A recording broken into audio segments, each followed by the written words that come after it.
the time for all good. Some activities with the 315th Medical But I Battalion. think the others can. So why don't you just proceed? All right, thank you. I might preface this with the fact that I brought some items along here. In the process of learning, they say you learn a number of ways, and I thought that some of you might learn by touch again. I would like to mention that I went back into Normandy, back around Pumbley Abbey and Chef-du-Comte and St. Mary Gleason. And I picked this up in the roadside. I'd been there 15 years, and it still had a note on it. It said that you owe the Army for the price of one parachute. You damaged this one coming down. It's still pretty good material. One George Gist.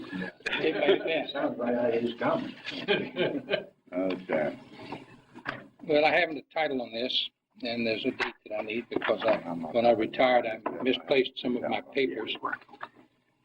And but I'll launch into this. How does one describe an experience woven into the fabric of a campaign, but worthy of specific attention? And such an experience is attended by ongoing fatigue that is common to all participants, as common as is the desire to see the end of the war. But when situated in the area of volatile environment, some events and scenes become so routine that sounds of artillery, tank treads, rattle of small arms fire, and occasional mine explosion all make up the ongoing. Now, this paper is intended to portray a role played by medics of regimental combat teams of the 90th Infantry Division during the 3 weeks following the Normandy breakout. The 90th, or Texas-Oklahoma Division, proved worthy of the tough hombre image won in the hedgerows, and they emerged with vengeance on their minds. Now, the typical infantry division in the ETO was composed principally of 3 combat teams. The core of each team was an infantry regiment. A team routinely consisted of the regiment and attached units. Such attached units were more or less permanent components. Artillery, engineers, tank units, and medical collecting companies immediately come to the image. And of course, there were important units deployed and functioning to provide support on a divisional basis as operational matters were fashioned and conducted. And I'm referring there to such as corps units, corps artillery, and of course there was the airplane, or the air support that could be called in. Now the writer describes the following experiences as a member of Collecting Company B of the 315th Medical Battalion.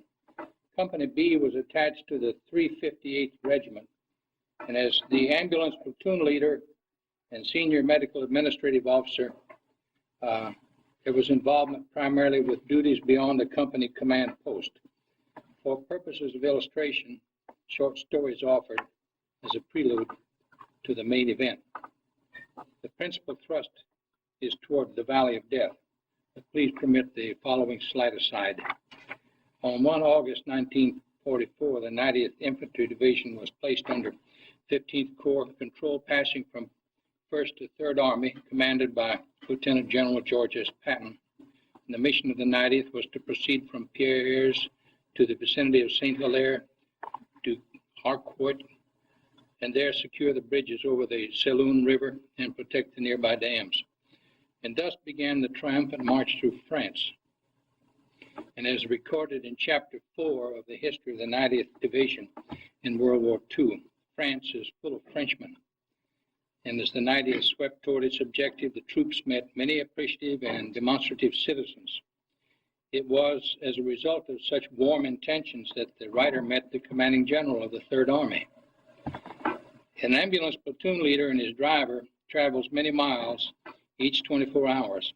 And when in close contact with the enemy, the windshield of the quarter-ton Jeep is positioned flat on the hood and encased in canvas. Goggles not being a standard issue, the eyes of the riders are exposed to many irritants. And the driver, Smitty, of Mississippi, found himself incapacitated, and he wore 2 raspberries. The collecting company usually occupies the rear of a regimental motor column, and after long hours on the road, the unit was assigned an area in the entrance of a large estate. And trees afforded some shelter. 2 German planes had given the column some difficulty earlier in the morning, and we welcomed the stops, and we set up medical care.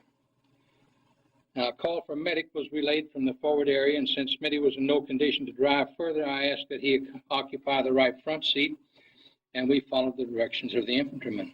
And perhaps we drove a mile, stopping at the front of a farmhouse. And upon being ushered in by two Frenchmen, we found a third lying on the floor. A soldier expressed his sorrow and concern. He stated that just as he entered the house in the process of search for the enemy, the farmer had risen to greet him.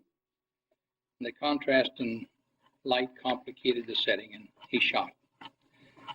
And the mayor, who spoke some English, a brother of the wounded man and an infantryman, loaded the litter on the back of the Jeep, and we started our return to the station. There were a total of 5 of us on the Jeep, and as we neared our station, we met a formation of well-dressed, highly ranked officers. The leader, dressed in Class A Army Commander Splendor, held up his hand indicating the Jeep was to stop, and it did. All present were silent while General Patton studied the motley crew of 5. The dialogue that follows has been altered somewhat. Those readers who have attended one of the General's orientation sessions in England, or who have seen the movie Patton, are to substitute expressions as they feel they were used. Lieutenant, what the hell are you doing driving that cotton-picking Jeep? Smitty, show your eyes to the General. Now, I doubt that Smitty has a visual recollection of the incident. And the General seemed satisfied. What are you doing with all these cotton-picking frogs on your Jeep? Sir, one of our men shot the one on the litter. Why the other 2 frogs? One is his brother who will attend him to the collecting station, and the other is the mayor who speaks some English. Very well, proceed, and we did. What happened to the Frenchman would be interesting. One more encounter with the General was experienced later in the day. While approaching the unknown area at the front, we met the General in his Jeep returning from the front. I was driving, but he paid us no mind. Since he was seated under a .50 caliber machine gun and did not look in the mood for small talk, I let the meeting pass without further conversation. Now back to the thrust of the story. Brief excerpts and references from the history of the 90th Division are well used as the writer endeavors to create an awareness as to how the Valley of Death came to be. Heavy use is made of Chapter 5.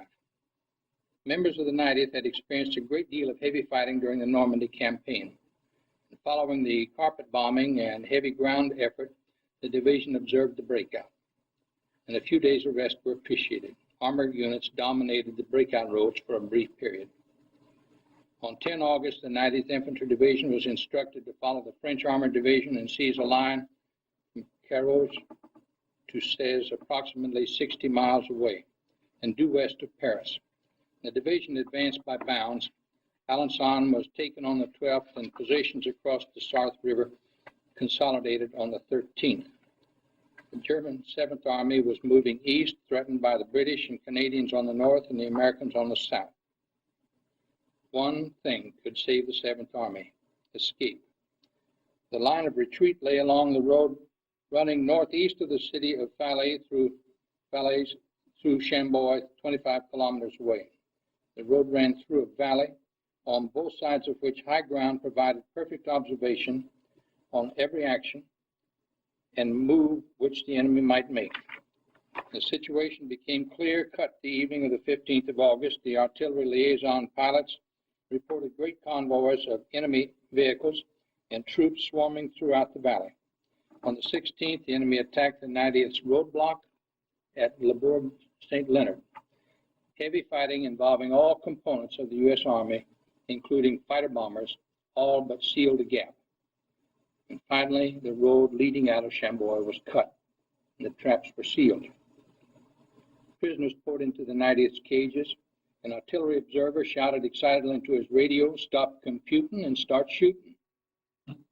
Now, 2 photographs that appear in the history of the 90th Infantry Division have been reproduced, and a moment of study will impress the reader of the utter devastation that was brought to bear on the German 7th Army. The Germans could not escape, nor could they organize and group for surrender. Strafing by fighter pilots became a hazard for American troops solely on the basis of brass fallout. Now, on page 24, the history of the 90th Infantry Division, there appears the following. And into the storm, the unarmed medics of the 315th Medical Battalion performed heroically under fire, evacuating the enemy wounded as well as American casualties. A truce was called in order that the wounded might be attended and removed from the field of battle. And the 315th, in spite of sniper fire, in violation of the terms of the truce, carried out its mission with unsung gallantry. Now, focus in this article has now changed from the overall battle scene to that of the 358th Infantry Regiment and its attached collecting company B of the 315th Medical Battalion. The writer was the ambulance platoon leader of the collecting company. As a medical administrative officer of the company, a thorough awareness of the situation had been acquired, and for several days there had been no front lines, and the call for medic, particularly one with wheels, had often afforded more excitement than was comfortable. And for example, on the road to Le Mans, the Jeep driver and the rider were summoned to a site approximately 50 yards from a German machine gun blocking the American advance. The enemy had done quite well in honoring the Geneva Convention with brassards soiled on each arm and a Red Cross flying from the right front. We went further than was comfortable, and we were summoned into a field by an unseen GI, and there we found a soldier with a sucking chest wound, and we hardly had positioned Vaseline gauze over the entry point when he expired. But a little note was made of his departure. An American tank buttoned up and seeking the machine gun, which was altogether too close, had flanked the position and opened fire with a .30 caliber, and he ripped up the earth all around the Jeep, the driver, and the rider. Smitty, do you recall how we laughed when you said, "Lieutenant, this is the worst spot we've ever been in"? So it was no shock for the rider to be asked to serve as one of 3 to enter the Valley of Death. Someone had to do it. The scenario was simple. Some Germans wanted to enter our lines. The truce was the easiest to arrange, particularly if it was to piggyback a medical mission. The regiment advised the collecting company commander, Dr. or Captain David Crapin, that a 2-hour cessation of all fighting had been arranged. The captain, the ambulance platoon leader, and one ambulance driver, McCauley, were to enter the German lines, organize the wounded for evacuation, and bring out as many German soldiers as desired to join the column. At 10 a.m., and I still have to fill the date in, I think it was the 18th, a sudden, eerie silence fell over the valley. The fighter bombers left the valley. Artillery observers moved from the immediate area. Small arms were silent. What a sensation. It was a moment of truth. Captain Crapin, Lieutenant Barney, and PFC McCauley renewed their faith in the Geneva Convention and honor on the battlefield and emerged from a hedgerow. A message came from an unseen infantryman: "You guys are crazy." Crapin walked ahead of the Jeep and the ambulance, and once again I was driving my Jeep. This time I did not meet General Patton. The captain carried a Red Cross flag. Some German apparently had not received word of the truce. One rifle shot was heard. There seemed to be no alternative. Within perhaps 5 minutes, we crossed the meadow separating the U.S. Army and the Germans, a distance of perhaps 500 yards. Captain Crapin walked a steady pace. I felt naked in the Jeep, such a sitting duck. And as we neared the hedgerow occupied by the enemy, we could see shadows and glimpses of men moving toward the point of entry. An improvised field hospital was located in the French farmhouse just beyond the hedgerow. It was a moment of relief, exuberance, and tenseness. The Germans shared our feelings that the most should be exacted from the opportunity. Captain Crapin had a rather limited German vocabulary. He concerned himself with a small German field hospital, its patients and staff. McCauley waited for the patients to be sorted and loaded, and the rider turned to offering opportunities to those who cared to join the returning group. It was not a hard product to market. Things were going quite well, and I was almost ready to wish for an extension of the truce when a sharp-looking German officer came upon the group. I admired his determination to continue the fight. Obviously, he had found a rather large group of healthy soldiers, and he started to cajole them into a fighting unit. Now, the soldiers obviously would rather the officer had not joined the gathering. Their facial expressions seemed to read indecisiveness, and someone had to do something. Even without a language barrier, arguing could have been counterproductive. Thus, with one word and one gesture, the course was determined. Taking a rifle from one soldier, I threw it into a nearby well. Then, with the appropriate wave, I said, "Hollis," and they did. And the officer gave me an incredulous look and departed. Perhaps he joined the column.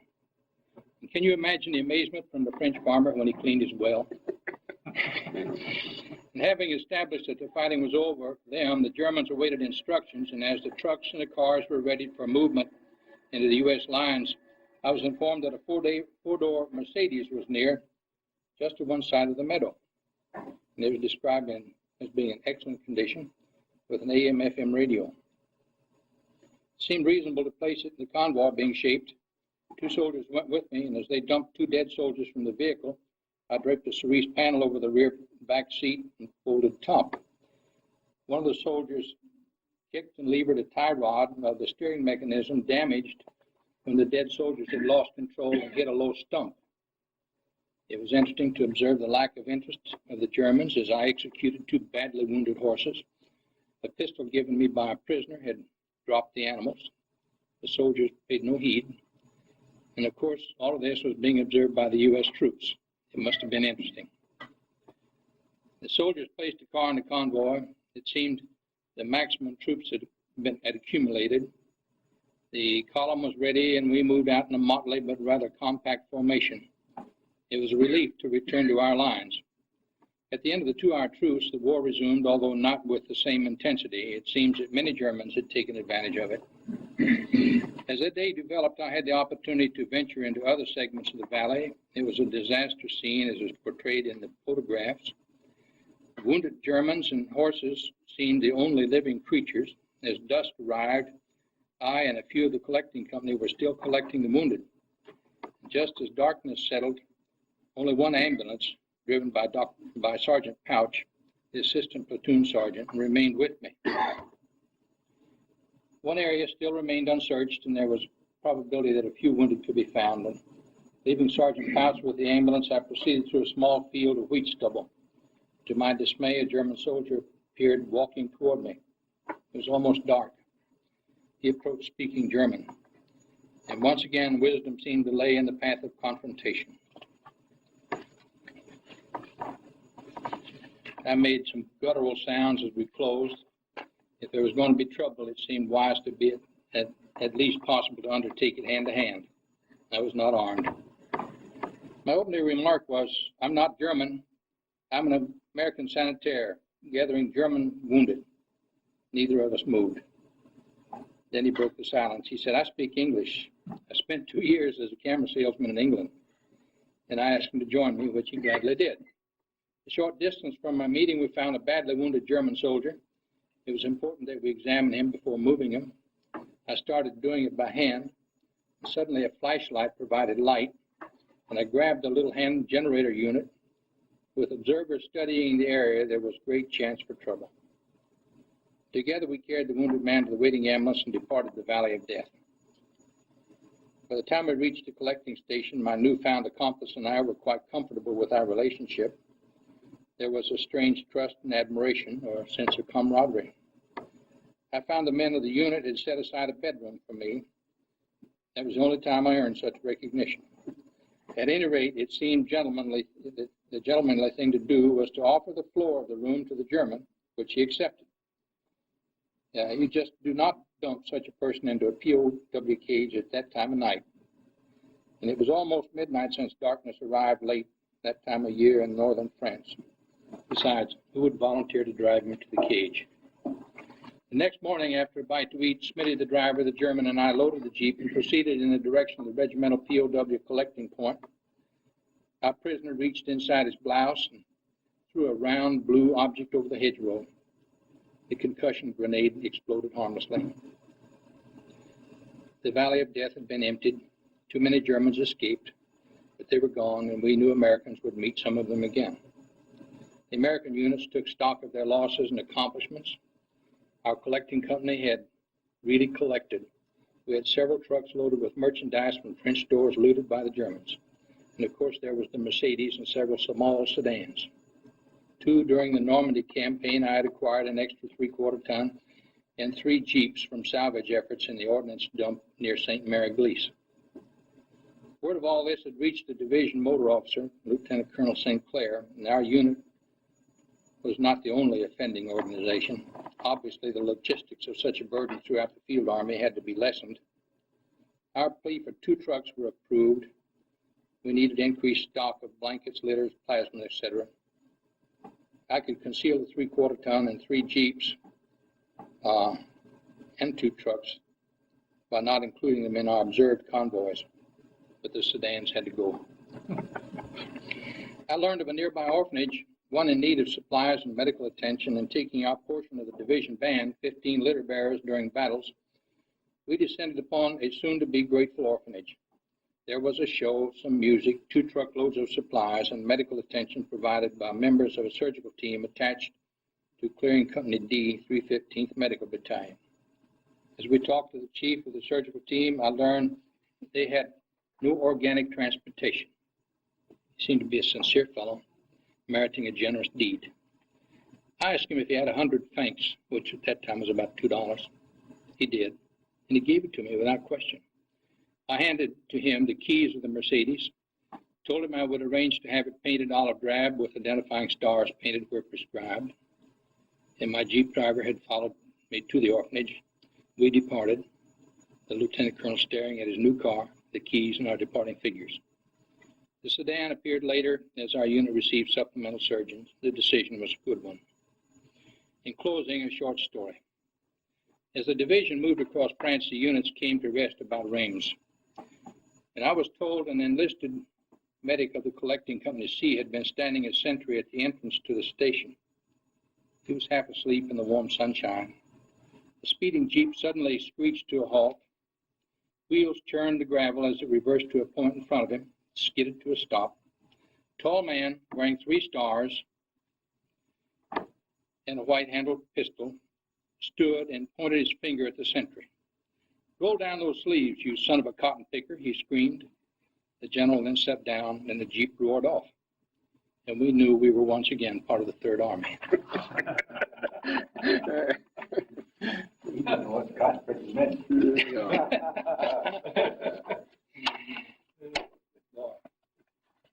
The man had vocabulary. I saw him break an officer with a private, not having his legs up. It was awful back there in the very Third Army, you know, and of course as a medic you clear up in the front, sometimes even beyond it, and then you come back through and you're gonna go back to a medical depot or something and pick up some supplies, and you're riding through this rear area, and those guys, they knew there was a war going on. They all wanted to be part of the action, so they would stop you and they're liable to give you a ticket for not wearing a tie.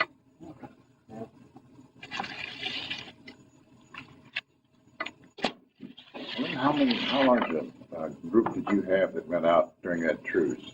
I 3. thought, then you talk about a convoy. Were all the vehicles that you lined up, or was this a walking convoy? Well, no, the field hospital, the German field hospital had a number of trucks, and then there were some others immediately in the vicinity. And I thought, why not just take all the rolls and bring them on into our lines? And the convoy was German. Yeah. So Yes. Oh, we had our Jeep and the ambulance, Mm-hmm.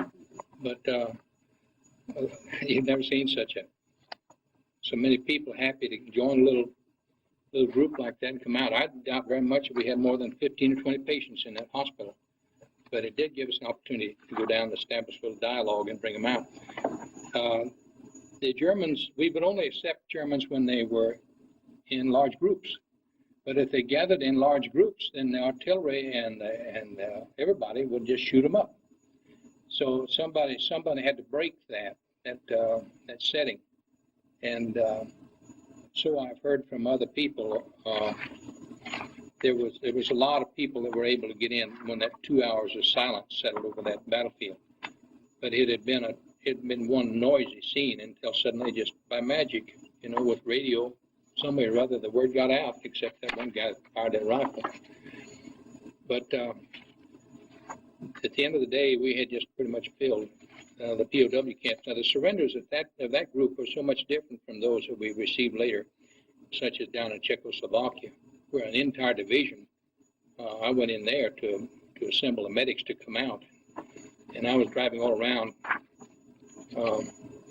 facing Germans who were so glad the war was over, but they were drunk and they're still riding with all of their arms, tanks, and everything else. That makes you feel kind of spooky. But these fellows, they were ready to quit. There's one thing, they'd had enough, and they knew they were pocketed. There were a number of us that felt very strongly that the English could have come through stronger and helped us pocket more of them. I don't know, but there was a while there it was difficult to keep them from breaking out. Yeah, that was a pretty good sized pocket, wasn't it? Yes. Oh, yeah. East to west. Yes. Most of them got out. It's been American decision. They would close up the pocket. They couldn't get The British. Montgomery to move forward to, in our Close his side. history, it tells what town he was supposed to take. Yeah. He would move into that town. Consequently, they had a free road to pull that.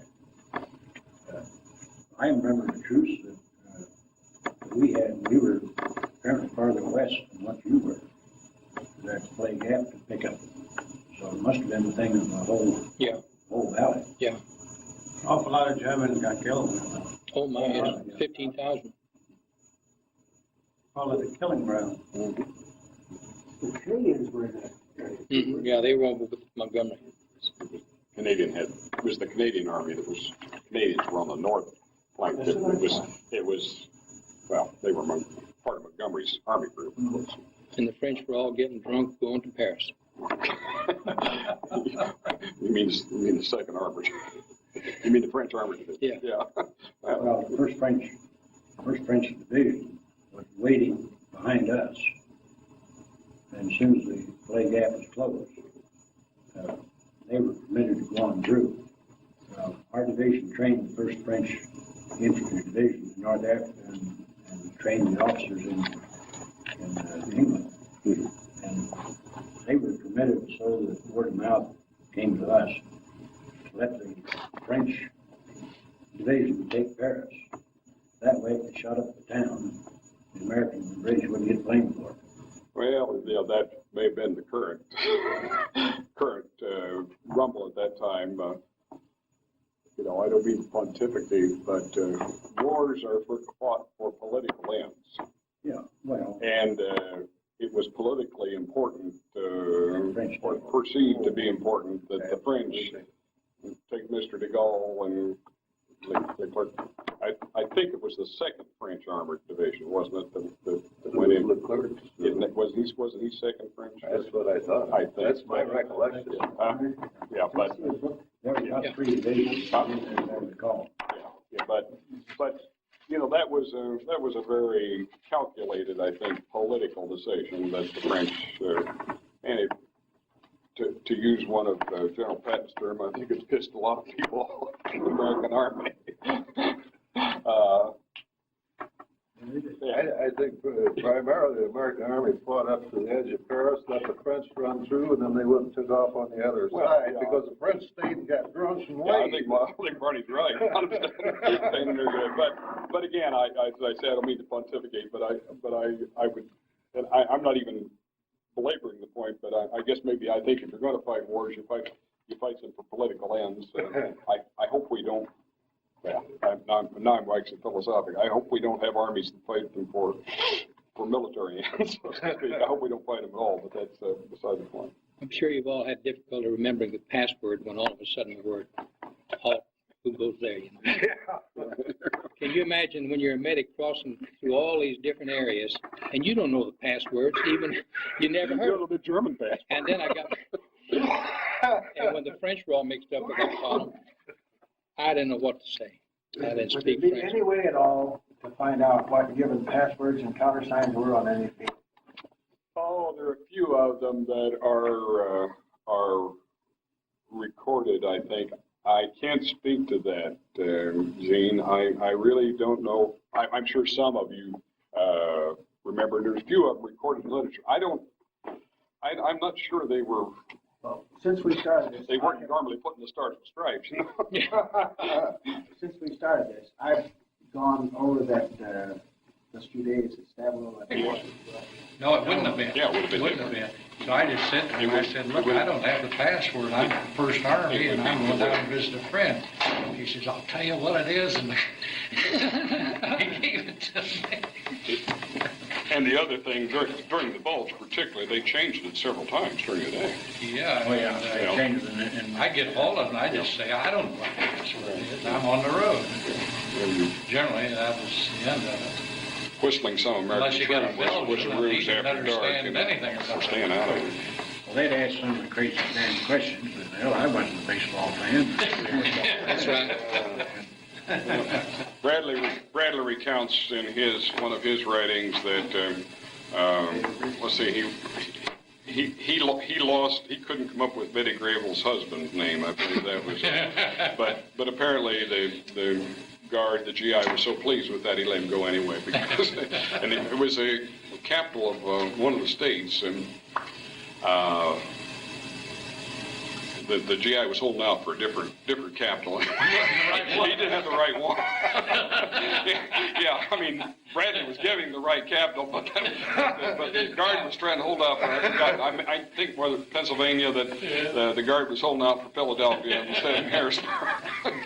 Now you got those kind of problems. Yeah, they got 3 or 4 stars on that helmet. I don't imagine he took too much flag to you.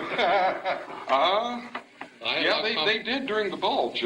Bruce Clark in 7th Armored Division. Forgive me, he was at that time. He was the 4th Armored previously. Was held captive by the American troops for several hours, I believe. And he was trying to get into or out of Saint-Vith or between Saint-Vith. He recounts that, and that may be a story, but at least Bruce is not above telling some. He's still alive, isn't he? He's still alive. Yeah, pretty weak. Yeah, I understand. Not very good health. Yeah, I know he's not very good. About Christian Clark. Who? Christian Clark, he went on to become a commander, a major general in Europe about 60. Incidentally, if you want to follow the West Pointers, if you're into generals and want to follow the West Pointers, they're rather easily to follow in the annual book that's published of graduates. They have a little bio in each of those. There's fairly recent copies in the university library on the 4th floor. But if they're not a West Point graduate, they're not in that book, of course. They're all in the Army registers, certainly. Then you want to tell us anything about these pieces? Yeah. No, I just thought that it might provoke a little conversation or something. It might be interesting. Of course, we saw plenty of those. I used 11 of them one time to get some clean brassards for my aid men. I went back to, I couldn't requisition them. Nobody was caring about it. But you do care if that your sole immunity from intended fire is your brassard, and they only issued one. And that got dirty real quick, So then I got enough where they had 2, and we tried to wash them. We couldn't seem to get them washed and cleaned up, and the guys up front were, when they were getting hit, we felt that a large portion of it was because they weren't properly identified. So I went back to a medical depot. I didn't get along too well with my S4 anyway, and he couldn't imagine the problems of the front line because he was always 7 to 10 miles behind. Well, I went back and had a shelter half over a bunch of those things. I had a bunch of people just throw them in the back of the Jeep and said, I'll go get some brassards. I went back to a medical depot and the sergeant didn't have any, and I said, are you sure, Sergeant? And I raised that shelter half, and he said, just a minute, I'll look around. I've got a great big box. I may have had the Army supply. I don't know. But I think it might be, or maybe everybody appreciates this, Len, maybe you want to recount how you came heir to all these. Oh, they were everybody's. The wounded, you deposited them when they were... Oh, yeah, battalion aid stations. I've had many times people who come back there and to pick up a BAR, or they get rid of the damn those carbines and get an M1. Mm-hmm. Some of them also, well, they picked up, they weren't authorized a pistol, but they wanted a 45 also. And it didn't matter to me as long as they were going back up toward the front line. That made me feel that much more secure. I don't know whether some of you recall Alden Stilson's presentation. He commented he was issued one of the infamous carbines, I think, wasn't he? Yeah. And he trotted over to the battalion aid station and got himself an M1. Well, I used to carry soldiers forward that were so exhausted from the breakout, you know, they'd do the shuttle routine, but these guys were very tired and all, and they carried these BARs and the damn mortars and all that kind of stuff. And so I had a bunch of ambulances, and you know, you're not supposed to cart troops. But these guys were sick, obviously. They were exhausted, and I didn't want to evacuate them and get in here, but bring that BAR, you know. And, but I wanted to see everything move forward, and you can't just say, no, you can't get in because you're carrying a weapon, throw it out in the ditch. How much did the Luger cost you? That cost me 2 new Italian pistols. Okay. I just wanted this Italian pistol, they didn't have any. What is the problem there? Doesn't you have it home? Pardon? What's the I don't think so. problem with this? Len? Yeah. He wants to Pardon know, me? what's the proper name for this? I don't know, it's just a 9mm, I guess. It's just a plain old Mauser. It's a Mauser, isn't it? Yeah. Yeah. I have ammunition for it. They're 31 caliber, aren't they? That's 9 This is millimeter. 9mm Luger. You guys, This, I think, you is ordnance 31. experts, just go ahead and argue. Oh, I'm gonna- I don't presume to be. No, I- what I'm saying, I don't know anything about it. But I know our ammunition is not Would not fit. interchangeable because that's a caliber larger or smaller Okay. than our 30-06. It is not 30-06. No. And that's why I think it's 31. And the Luger is larger or smaller than a 45? Smaller. Okay, okay. I'm betraying my ignorance here, you know. Of course, they've done away with 45 anymore. Now they've Well, got yeah, the I smaller, understand that. smaller Yeah, I bore. do know that. but- Well, the U.S. Army is going to 9 millimeter. Uh-huh. So what are these things worth these days? I don't know. I know they were selling for $200 back on the beach.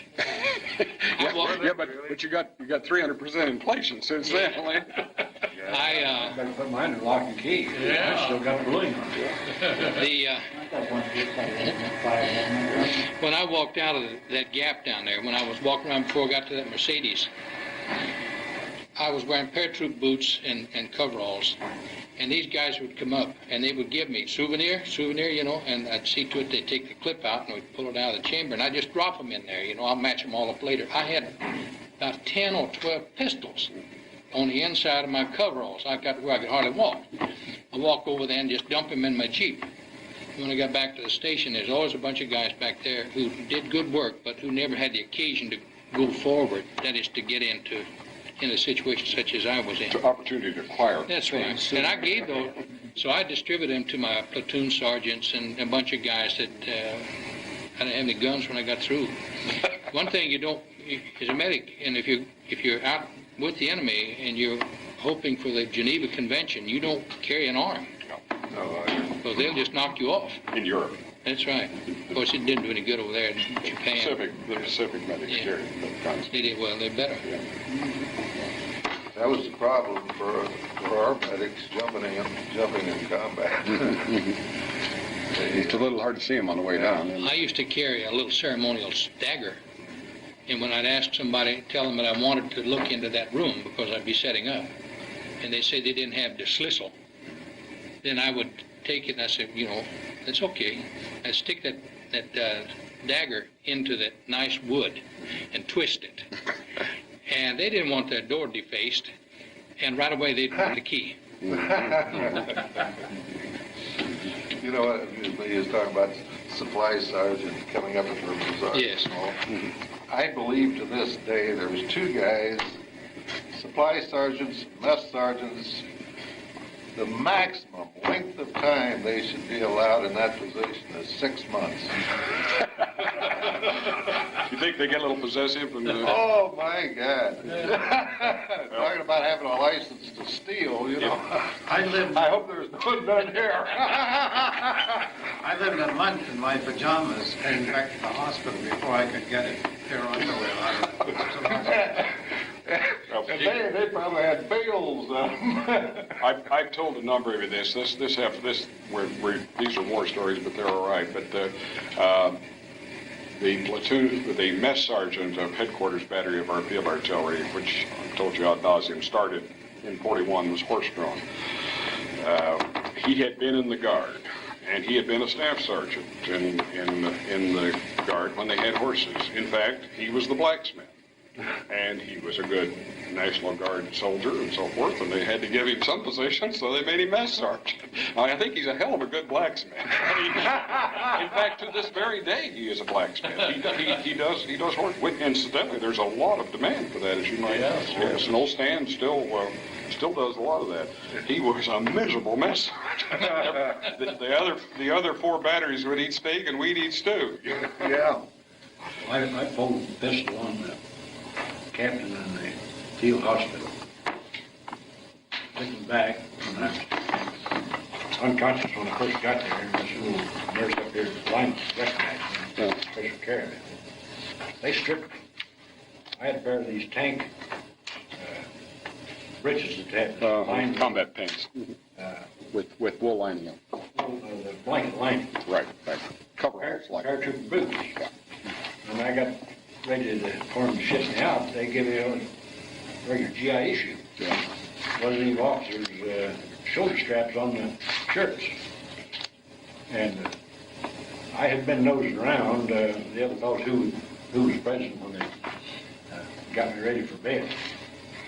And this damn captain, he didn't know what I had shoes or tank breeches was. And I pulled the gun out, and I got to find out before we move and you get the hell out. And he damn soon found it.